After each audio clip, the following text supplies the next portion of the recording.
In this video, we're going to talk about how you can actually make activity pages in Canva, particularly Maze crossword word search.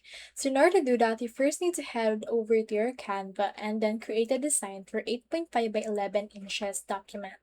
So once you're on the Canva option, the next thing you need to do is to generate the grid. You can head over to Word Search Labs, input right here the words as well as the word search title. You can see what it looks like.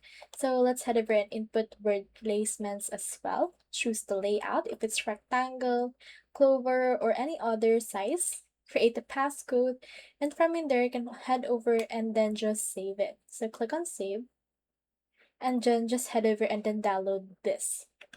On this case, head over and click on this print. You can see this right here now. Once you have printed it, head over right here into your Canva and then just input it right here. As you can see, we have now this word search or this word maze. So once you have done that, next thing to do is to just head over and then download it or just input it right here, add your design, your elements and the likes, and after that, click on share, click on download, and then download it as you want. So that's all there is today, and I hope this video helped you out.